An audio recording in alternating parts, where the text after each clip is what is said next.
ಬರೀ 30 ರೂಪಾಯಿ ಟಿಕೆಟ್ ಇಟ್ಟಿದ್ದೀರಾ, but it is much more better than that. Actually ನೀವು 100 ರೂಪೀಸ್ ಮಾಡಬೇಕಿತ್ತು ಅಂತೆಲ್ಲ ಸುಮಾರು ಜನ ರಿವ್ಯೂ ಕೊಟ್ಟರು.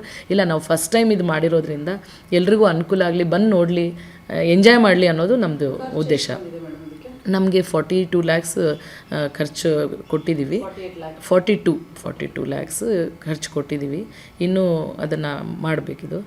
ಮತ್ತು ಅಡಿಷ್ನಲ್ ಸ್ವಲ್ಪ ಮ್ಯಾನ್ ಪವರು ಇದೆಲ್ಲ ನಮ್ಗೆ ಲಾಸ್ಟ್ ಕ್ರೌಡ್ ಜಾಸ್ತಿ ಇದ್ದಿದ್ದರಿಂದ ಸಂಡೇಯಿಂದ ಅದನ್ನು ನಾವು ಮಾಡ್ತಾಯಿದ್ದೀವಿ. ಲಾಸ್ಟ್ ಸಂಡೇಯಿಂದ ಸ್ವಲ್ಪ ಅಡಿಷ್ನಲ್ ಮ್ಯಾನ್ ಪವರ್ನೆಲ್ಲ, ಸೆಕ್ಯೂರಿಟಿ ಅವ್ರನ್ನೆಲ್ಲ ತೊಗೊಂಡು ಸ್ವಲ್ಪ ವ್ಯವಸ್ಥಿತವಾಗಿ ಮಾಡಿದ್ದೀವಿ. ಮತ್ತು ನೋಡಬೇಕು, ಯಾಕಂದರೆ ಇದು ಜನರ ರೆಸ್ಪಾನ್ಸು ಚೆನ್ನಾಗಿರೋದ್ರಿಂದ ಇನ್ನೂ ಒಳ್ಳೆಯ ಉತ್ತಮವಾದ ರೀತಿಯಲ್ಲಿ ನಾವು ಮಾಡ್ಬೋದು ಮುಂದಿನ ದಿನಗಳಲ್ಲಿ. ಅದನ್ನು ನಮ್ಮ ಹೈಯರ್ ಅಥಾರಿಟಿ ಅವರ ಡಿಸಿಷನ್ ಮೇಲೆ ಹೋಗುತ್ತೆ. ಆ್ಯಕ್ಚುಲಿ ನನಗೆ ಕಾಲೇಜ್ ಡೇಸಲ್ಲೇನೇ ನಾನು ಸ್ಟೂಡೆಂಟ್ ಇದ್ದಾಗಲೇ ಒಂದು 10 ಪಾಟ್ ಇಟ್ಕೊಂಡಿದ್ದೆ ರೂಮಲ್ಲಿ. ಅಲ್ಲಿ ಜಾಗನೇ ಇರಲ್ಲ, ಹಾಸ್ಟೆಲ್ ಅಂದರೆ ಗೊತ್ತಲ್ಲ, ಅಲ್ಲೇ ಇಟ್ಕೊಂಡಿದ್ದೆ. ನನಗೆ ಒಂದು ಪ್ಯಾಷನಿಂದ ಸೇರಿದ್ದು ನಾನು ಇದಕ್ಕೆ, ಈ ಕೋರ್ಸಿಗೆ. ನನಗೆ ಇಂಜಿನಿಯರಿಂಗ್ ಸಿಕ್ಕಿದ್ರು ಕೂಡ ನಾನು I didn't go for the engineering. ಇದಕ್ಕೆ ಆಪ್ಟ್ ಮಾಡಿ ನಾನು ತೋಟಗಾರಿಕೆ ಹೋಗಬೇಕು ಅಂತಲೇ BSc ತೋಟಗಾರಿಕೆ ಮುಗಿದ ಮೇಲೆ ನಾವು ಇಂಡೋ ಅಮೆರಿಕನ್ ಹೈಬ್ರಿಡ್ ಸೀಡ್ಸ್ಗೆ ಒಂದು ಭೇಟಿ ಮಾಡಿದ್ವಿ. ನಾನು ಸೆಕೆಂಡ್ ಇಯರ್ BSc ಇದ್ದಾಗಲೇ ನಮ್ಮ ಗುರುಗಳು ಡಾಕ್ಟರ್ ಸೀತಾರಾಮ್ ಅಂತ, ಅವರು ತುಂಬಾ ಪ್ರಾಕ್ಟಿಕಲಿ ನಮ್ಗೆ ಚೆನ್ನಾಗಿ ಹೇಳ್ಕೊಟ್ಟಿದ್ರು. ಲ್ಯಾಂಡ್ಸ್ಕೇಪಿಂಗ್ ಮತ್ತು ಇದು ಫ್ಲವರ್ಸ್ ಬಗ್ಗೆನೇ, ಎಲ್ಲ ಪಾಟ್ಸ್ ಬಗ್ಗೆ ಆ ಥರ ಅದನ್ನೇ ನಾನು MSc ತೊಗೊಂಡೆ, ಫ್ಲೋರಿಕಲ್ಚರ್ನ. ಯಾಕಂದರೆ ಅದನ್ನು ನನ್ನ ಫ್ಲೋರಿಕಲ್ಚರಲ್ಲಿ ಏನೋ ಮಾಡಬೇಕು ಅಂತಲೇ ತೊಗೊಂಡೆ. ಜಾಬಿಗೆ ಸೇರಿದ ಮೇಲೂ ಕೂಡ ನನ್ನ ಡ್ರೀಮ್ ಇತ್ತು, ನಾನು ರಾಜ್ಭವನಲ್ಲಿ ಕೆಲಸ ಮಾಡಬೇಕು ಅಂತ. ನಾನು ಆ್ಯಕ್ಚುಲಿ ಶಿವಮೊಗ್ಗದವಳು, ತೀರ್ಥಹಳ್ಳಿಯಲ್ಲಿ ಕೆಲಸ ಮಾಡಿದೆ. ಆವಾಗಲೂ ನಾನು ಬಂದು ರಾಜ್ಭವನಲ್ಲಿ ಕೆಲಸ ಮಾಡಬೇಕು ಅಂತ ಐ ಹ್ಯಾಡ್ ಡ್ರೆಮ್ಟ್. ಯಾಕಂದರೆ ನನಗೆ ಅದು ಈ ಗಿಡಗಳ ಜೋಡಣೆ, ಲ್ಯಾಂಡ್ಸ್ಕೇಪಿಂಗು ಅದು ಒಂಥರ ಮಕ್ಕಳ ಥರ ಅನಿಸುತ್ತೆ ನನಗೆ. ಒಂದು ಗಿಡನೂ ನಾನು ಸಾಯಿಸೋಕ್ಕೆ ಇಷ್ಟಪಡಲ್ಲ, ನನಗೆ ಅದು ಮಗು ಥರ ಅನಿಸುತ್ತೆ, ಆ ಫೀಲ್ ಮಾಡ್ತೀನಿ ನಾನು.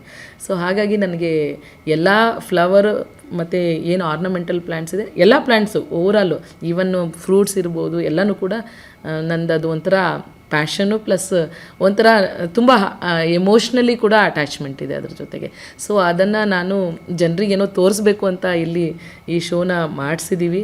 ಅದಕ್ಕೆ ನಮಗೆ ಡಾಕ್ಟರ್ ಜಗದೀಶ್ ಅಪರ ನಿರ್ದೇಶಕರು ತುಂಬಾ ಸಪೋರ್ಟ್ ಮಾಡಿದ್ದಾರೆ.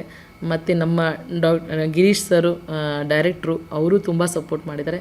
ಮತ್ತು ಹೆಚ್ಚಾಗಿ ನಮಗೆ doctor Shamla Iqbal madam secretary, ಅವರು ಇಲ್ಲ ಮಾಡು ಕುಸುಮ, ಇದು ನಿನ್ನಲ್ಲಿ ಏನೋ ಇದೆ, ಮಾಡು, ಇದನ್ನು ಡಿಸ್ಪ್ಲೇ ತೋರಿಸು ಜನರಿಗೆ, ಒಳ್ಳೇದಾಗಲಿ, ಜನರು ಬಂದು ಎಂಜಾಯ್ ಮಾಡಲಿ ಅಂತೇಳಿ ಮೇಡಮ್ ತುಂಬ ಸಪೋರ್ಟ್ ಮಾಡಿ ಅಪ್ರೂವಲ್ ಕೊಟ್ಟು ಒಂದು ಮೆಂಟಲಿನೂ ಸಪೋರ್ಟ್ ಮಾಡಿದ್ದಾರೆ.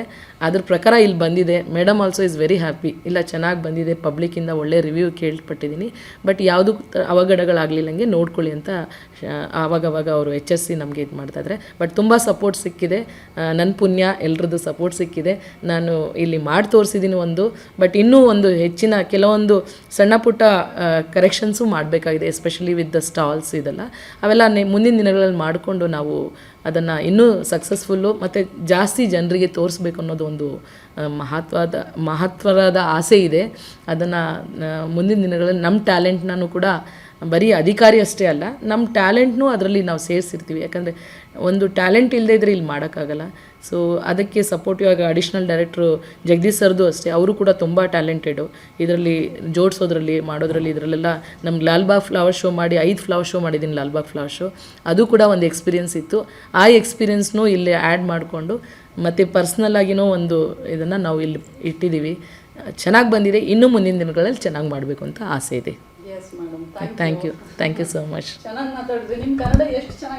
ನಮ್ಮ ವಿಜಯವಾಹಿನಿ ನ್ಯೂಸ್ ಚಾನೆಲ್ನಲ್ಲಿ ಪ್ರಮೋಷನ್, ಜಾಹೀರಾತು, ಅಡ್ವರ್ಟೈಸ್ಮೆಂಟ್ ನೀಡಲು ಸಂಪರ್ಕಿಸಿ 9535808456.